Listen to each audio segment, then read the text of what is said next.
تو قرآن کہتا ہے کہ شیطان تمہیں مجبور نہیں کر سکتا، زیادہ سے زیادہ دعوت دے سکتا ہے، زیادہ سے زیادہ تمہیں لبھا سکتا ہے کہ یہ کام کرو مزہ آئے گا، بس۔ اب تم جب اس کی بات مان لیتے ہو تو مانتا کون ہے؟ تو تمہارا نفس امارہ، یہ نفس جو گناہوں کا حکم دینے والا ہے وہ مانتا ہے بات شیطان کی، اور جو آگے ڈٹ جائے کہ نہیں ہزار کا ہے شیطان لیکن میں نہیں مانتا اس کی بات، تو وہ شیطان اس کے آگے بالکل ڈھیر ہو جاتا ہے۔ تو ان النفس لامارۃ بالسوء، یہ نفس ہے جو انسان کو برائیوں کا حکم دیتا ہے۔ لیکن جب اللہ تعالیٰ کے فضل و کرم سے، کسی نیک بندے کی صحبت سے، کچھ وعظ و نصیحت سے جب بندہ نفس امارہ کو سمجھ لیتا ہے کہ یہ مجھے تباہی کے راستے پر لے جا رہا ہے، بربادی کے راستے پر لے جا رہا ہے، تو اب اس کے اندر ایک خود وہی نفس جو اس کو برائی کی طرف آمادہ کر رہا تھا، اس کے اندر ایک تبدیلی یہ پیدا ہوتی ہے کہ پہلے تو برائی کرتا تھا اور کان پر جو بھی نہیں رینگتی تھی۔ حدیث میں آتا ہے کہ جب اللہ بچائے انسان نفس امارہ کا غلام بن جاتا ہے تو اگر اس کو کبھی خیال آئے بھی کہ یہ گناہ کا کام ہے، اول تو خیال آتا نہیں، اگر آئے بھی تو اس طرح اڑا دیتا ہے اس کو جیسے ناک پر سے مکھی اڑا دی، اس کا دل میں اس کی کوئی وقت ہی نہیں رکھتا اگر گناہ کا خیال آئے بھی کہ یہ کام گناہ ہے جو میں کر رہا ہوں۔ لیکن جب اللہ والوں کی صحبت سے، جب وعظ و نصیحت سے، قرآن و سنت کی تعلیمات سے قریب ہو کر جب بندہ آگے بڑھتا ہے تو اس وقت پہلی تبدیلی تو یہ پیدا ہوتی ہے کہ گناہ کو گناہ سمجھتا ہے اور اس کی وجہ سے شرمندہ بھی ہوتا ہے اور اپنے آپ کو ملامت بھی کرتا ہے کہ ہائے مجھ سے یہ غلطی ہو گئی، ہائے مجھ سے یہ گناہ ہو گیا، کاش کہ میں یہ نہ کرتا۔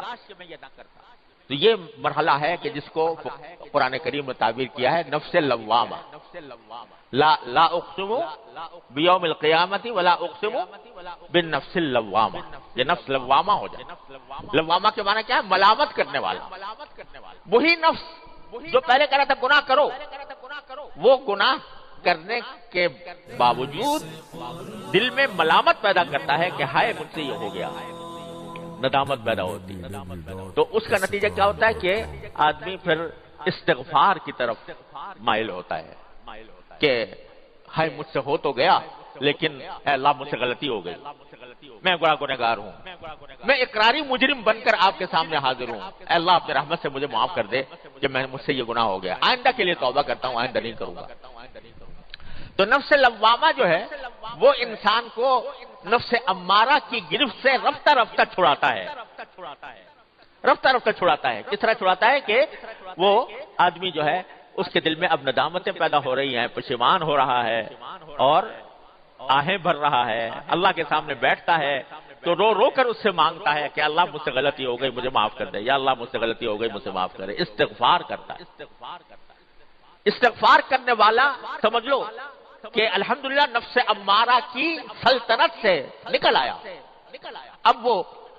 اس کے دل میں ملامتیں پیدا ہونی شروع ہو گئی ہیں، اب اس کے دل میں ندامتیں پیدا ہونی شروع ہو گئی ہیں، اور جتنا ندامت کرتا جائے گا اتنا ہی اللہ تبارک و تعالیٰ کے قریب ہوتا جائے گا، جتنا استغفار کرتا جائے گا اتنا ہی اللہ تعالیٰ کے قریب ہوتا جائے گا۔ استغفار اور توبہ ایسی چیز ہے جو بڑے سے بڑے گناہ کو پانی سے دھو دیتی ہے،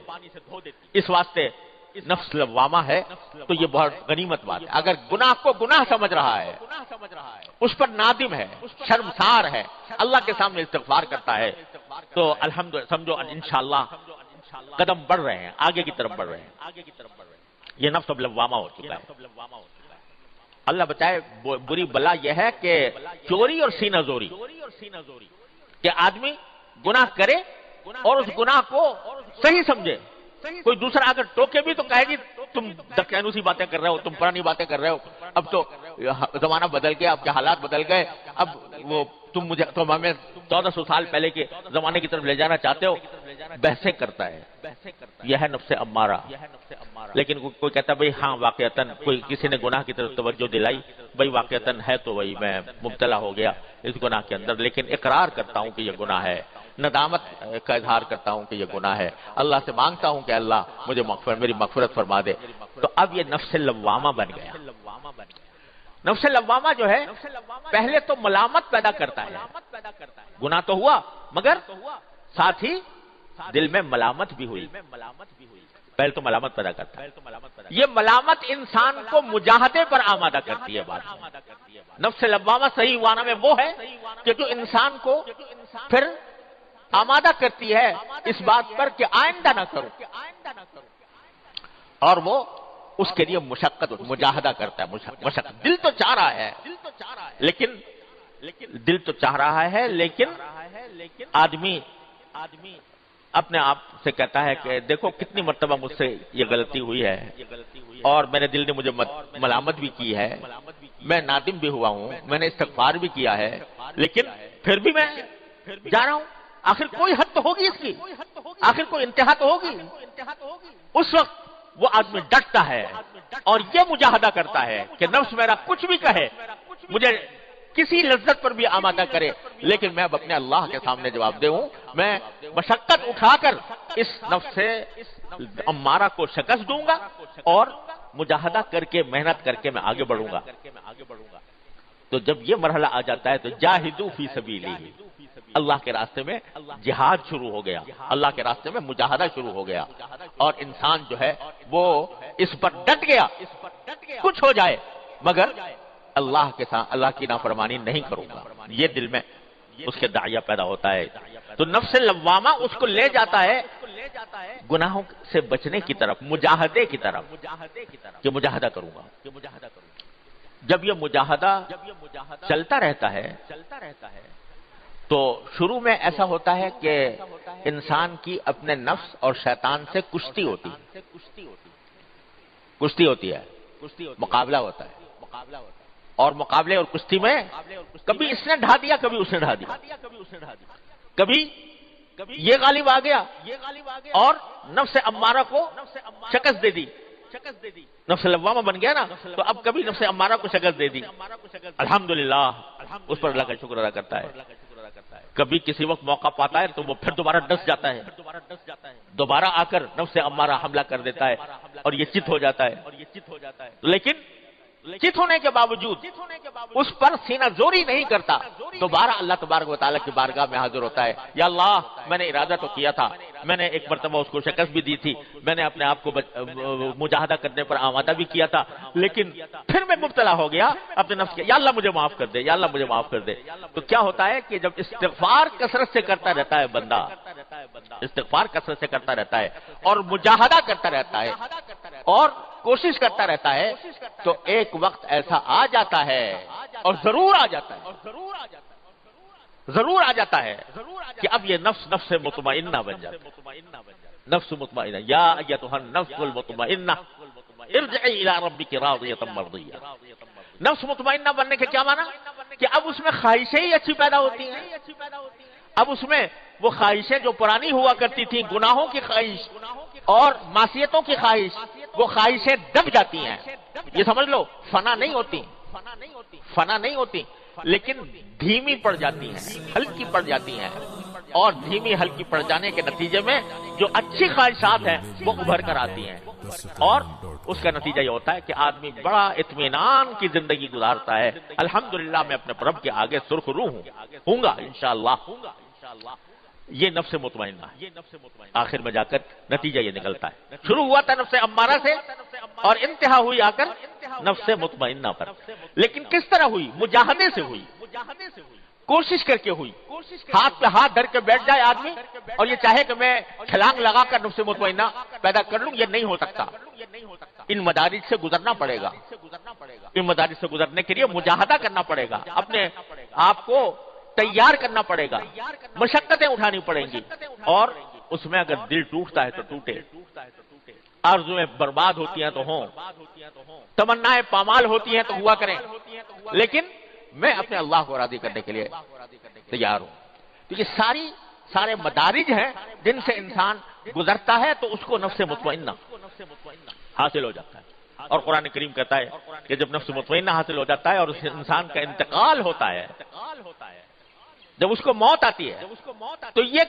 کہا جاتا ہے کہ یا ایتھا النفس المطمئنہ ارجعی الی ربک راضیۃ مرضیہ. یہ آواز آتی ہے باقاعدہ، یہ اعلان ہوتا ہے کہ اے نفس مطمئنہ اب اپنے پروردگار کی طرف لوٹ جا، ایسی طرح لوٹ جا کہ راضیۃ مرضیہ، تو اللہ سے راضی اور اللہ تجھ سے راضی. فادخلی فی عبادی وادخلی جنتی، اب میرے بندوں میں داخل ہو جا، اب میری جنت میں داخل ہو جا. تو یہ سارا کچھ جو ہوتا ہے نا بھائی، یہ مجاہدے سے ہوتا ہے. مجاہدہ کیا ہے؟ کہ نفس کی خواہشات کی خلاف ورزی کرے انسان اور اپنے آپ کو روکے، گناہ سے روکے. جب گناہ کا تقاضا پیدا ہو تو اس سے چاہے کتنا ہی دل مچل رہا ہو لیکن آدمی زبردستی کر کے اس سے اپنے آپ کو روکے. اور اگر کبھی پھسل جائے تو فوراً اللہ تبارک و تعالیٰ کی بارگاہ میں حاضر ہو کر استغفار کرے، توبہ کرے، غلطی پر اصرار نہ کرے. کتنا پیار سے اللہ تعالیٰ فرماتے ہیں والذین اذا فعلوا فاحشۃ او ظلموا انفسهم ذکروا اللہ فاستغفروا لذنوبهم ومن یغفر الذنوب الا اللہ ولم یصروا علی ما فعلوا وهم یعلمون. کیا پیار سے فرما رہے ہیں اللہ تعالیٰ کہ جن سے کوئی بے حیائی کا کام ہو گیا یا انہوں نے اپنی جانوں پر ظلم کر لیا، جانوں پر ظلم کرنے کے معنی کوئی گناہ کا ارتکاب کر لیا، تو کیا ہوگا؟ فاحشۃ او ظلموا انفسهم ذکروا اللہ، اس وقت بھی وہ اللہ کو ذکر کرتے، اللہ کو یاد کرتے ہیں. فاستغفروا لذنوبهم، اپنے گناہوں کی معافی مانگتے ہیں. ومن یغفر الذنوب الا اللہ، اور اللہ کے سوا کون ہے جو ان کے گناہوں کو معاف کرے. ولم یصروا علی ما فعلوا، اور جو کچھ گناہ کر بیٹھے تھے اس کے اوپر اصرار نہیں کرتے جان بوجھ کر. تو ان کو اللہ تعالیٰ نے تعریف کے پیرائے میں بیان فرمایا ایسے لوگوں کو کہ جن سے گناہ سرزد ہو اور وہ استغفار کی طرف متوجہ ہوں، توبہ کی طرف متوجہ ہوں، اور پھر اللہ تبارک و تعالیٰ کی بارگاہ میں حاضر ہو کر اپنی گناہوں کی معافی مانگے. جتنا اللہ کے سامنے بندہ نادم ہوگا، شرمسار ہوگا، اتنا ہی انشاءاللہ اس کو توفیق ہوگی، مجاہدے کی توفیق ہوگی، اور مجاہدے کی توفیق ہوگی تو انشاءاللہ نفس مطمئنہ کی طرف قدم بڑھتے جائیں گے. یہ جو ہے نا استغفار، اس کو معمولی بات نہ سمجھو، اور اپنے گناہوں پر حسرت اور ندامت اس کو معمولی بات نہ سمجھو. یہ جو ہے یہ انسان کو بالآخر انشاءاللہ نفس مطمئنہ تک پہنچائے گی، ضرور پہنچائے گی. ہمارے بزرگ تھے حضرت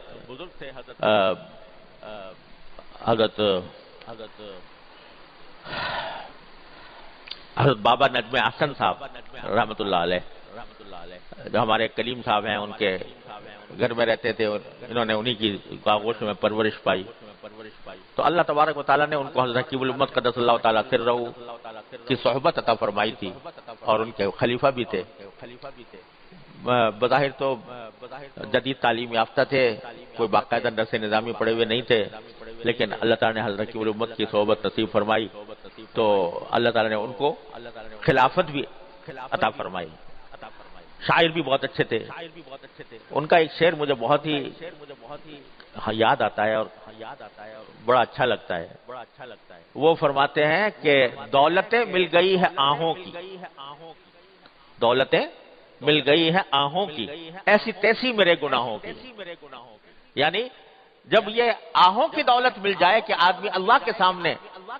آہیں بھرے، یا اللہ میں مبتلا ہو گیا ہوں، آہیں بھرے، تو اس آہیں بھرنے کے نتیجے میں کیا ہوتا ہے کہ وہ گناہوں کی جو ظلمت ہے اس کو اللہ تعالیٰ رفتہ رفتہ کر کے دور کر دیں گے. تو دولتیں مل گئی ہے آہوں کی، ایسی تیسی میرے گناہوں کی. یعنی اب گناہ جو ہے میرا کچھ بگاڑ نہیں سکتا، کیونکہ مجھے استغفار کی دولت مل گئی، توبہ کی دولت مل گئی اللہ تبارک و تعالیٰ کے بارگاہ. تو اس کو معمولی نہ سمجھو. جب کبھی کوئی غلطی ہو جائے تو اس غلطی کو صحیح کرنے کے لیے کوئی تعویلیں نہ کرو. یہ نہ کہو کہ بھئی ہم تو ایسے ہی ماحول میں پیدا ہوئے ہیں، یہاں پر چاروں طرف گناہوں کی ظلمت پھیلی ہوئی ہے، تو کیا کریں، ہم تو دنیا جس طرف جا رہی ہے ساری دنیا اسی طرف جا رہی ہے، چلو میں بھی جا رہا ہوں تو کیا ہے. ارے بھائی ساری دنیا جہنم کی طرف جا رہی ہے تو تم بھی وہ جہنم کی طرف چل پڑو. یہ جو باتیں ہیں اس کے بجائے دل میں ندامت پیدا کر کے اللہ تعالیٰ کی بارگاہ میں استغفار کرتے رہو. لیکن یہ سب کیسے ہوگا؟ یہ ہوگا مجاہدے سے، مشقت اٹھانے سے۔ دل نہیں چاہ رہا کسی کام کو مگر کر زبردستی کرنی ہے، دل نہیں چاہ رہا کسی گناہ سے بچنے کو مگر دل کو آمادہ کرنا ہے کہ گناہ سے بچے۔ یہ زبردستی کرنی پڑتی ہے اپنے نفس کے اوپر،